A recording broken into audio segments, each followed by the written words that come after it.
G'day Fisho, Sammy here, thanks for tuning in. Now today we're talking about a style of fishing that I absolutely love, and that's chasing dewies or mulloway off the rocks or rock walls on hard bodies and soft plastics. Now I don't know whether I'm just a sucker for punishment or I enjoy the challenge, but as every good dewie fisherman will know, that 9 times out of 10 when you go chasing dewies on hard bodies and softies, you're going to come home empty-handed. But that one time it pays off, it makes it all worthwhile. So I'm going to go through all the gear that I use and I'll take with me, and hopefully you guys can get out and chase it for yourselves. Now after this, I've got a bit of footage from a recent session. It's pretty red hot, so stick around and check that out at the end.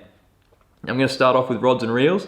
Obviously I use a surf rod off the rocks. I don't have that here because it wouldn't fit in the frame, but I use a 12-foot surf rod, and that's 10 to 15 kilo rating. So that's got a serious amount of grunt. I know that I can dictate the terms of the fight with a jewfish close to the rocks if he does something I don't want him to do, or with the smaller fish I can actually lift them up the rocks when I'm landing them. So big strong surf rod is a definite must have. Now moving on to spinning reels, I've got a 10,000 Stella, and I have that spooled with 40-pound mono. Now I don't actually use braid when I'm casting for jewfish, and the reason behind that is because dewies love to hang around the rocks. They love to run around the rocks when they're hooked, so braid just doesn't last as long. With the 40-pound mono, I've got a good chance that when that fish runs around the rocks, I can free spool it or lighten the drag off, and that fish might turn around and that line won't break. Whereas braid, once she hits the rocks under pressure, 9 times out of 10 it's going to blow. So get yourself some mono if you're really serious about your dew fishing. I strongly recommend it, as do a lot of the guys that have taught me the ways of the dewie. Now moving on to lures, we're going to look at soft plastics first. So I like to have my soft plastics imitate small bait fish.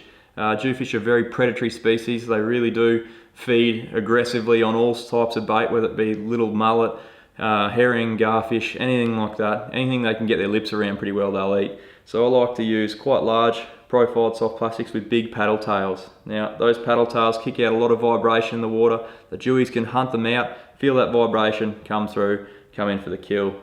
Now all of these styles, they've all got the paddle tail in common. They all kind of roughly look like a mullet. Doesn't really matter what colour you throw. I like to throw white and black. It's just personal preference. Everyone does kind of lean towards their own personal preference when it comes to dew fishing, but these are my confidence lures. Now, the situations I'd fish these guys in would be off the rocks in small wash zones or around the base of rock walls. Because they're weighted, you can sink them all the way down the bottom, fish them in the gnarly terrain without getting snagged that much. Now, just slow hops off the bottom or even a slow roll is enough to get a dewey's attention and hopefully get a hit. So, around the base of the rock walls, off the rocks, just in the deeper holes, your soft plastics is going to be a good, cost-effective way of fishing those areas, because they don't snag up that much, and if they do, it's not the end of the world when you break one off.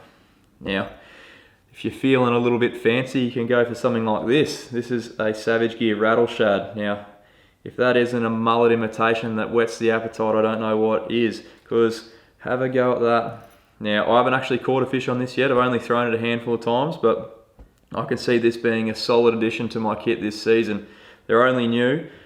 Big rattle tail, they've got a rattle in there, but big paddle tail, sorry, and they're going to create a heap of vibration in the water, cause a heap of commotion. Hopefully big dewey's going to sniff that out and smack it down. Now it does have the stinger treble on the bottom, which means it will get snagged on the places where you'd be fishing these and they'll be sitting on the bottom like that. So I can see these, you cast them off the rock wall onto sand bottoms, or slow roll them like you would a hard body. Anything like that, this is going to be perfect for. Now while we're on soft plastics, another one by Savage Gear is this guy here. This is a big line through trout. Another awesome mullet imitation. Again, I haven't used one of these yet, but I can see it being an absolute epic dew lure. It looks and swims really, really well. So when they're feeding on the big schools of mullet, I think if you slow rolled that through there, it's going to be game over. Now I've rigged this with 2 trebles on the bottom there. I've taken them off for storage, but there's two toe points for the trebles, and that just gives me a bit more hook coverage because it is quite a big lure. Again, you're not going to want to let this one hit the bottom because it will snag up, and you don't want to be losing one of these every second cast because you're going to go poor. Anyway, that's my soft plastic options.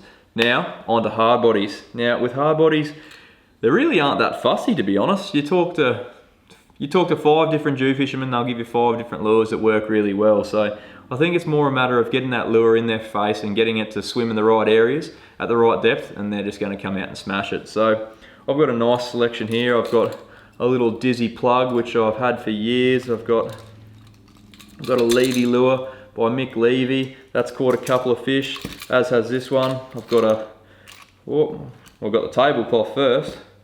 Out you come. I've got a croaker lure by Steve Paddy. Another great imitation, nice roll on it. Caught my PB Dewey on one of these. And then I've got an old Bill's bug.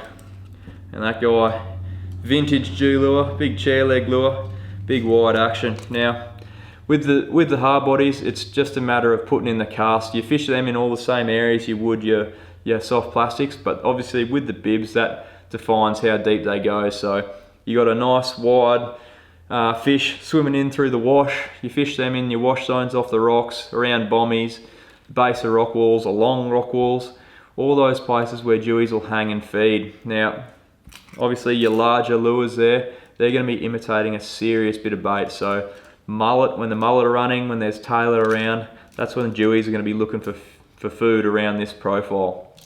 So I usually wait till winter when the stereotypical mullet run is, and that's when the dewies do become more active and feed on those bigger baits, in which case you can chuck those bigger lures at them. And it's simply just a matter of keeping casting, being in the right areas and putting in those casts. As you'll see, I was fishing in some pretty miserable conditions coming up, but the fish were there, and that just means you've got to be there when the fish are there. So best of luck with it all, guys. Check out the footage coming up, but hope you get stuck into a few. It might take you a little while. I know it took me like 8 years to get my first serious dewey, but the rewards are worth it when you finally do get that big one. Good luck, guys. Hope you get stuck into a few. Cheers.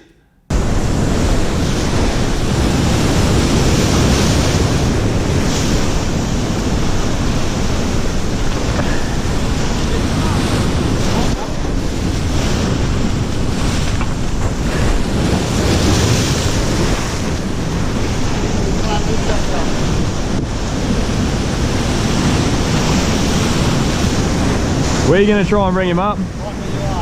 Me?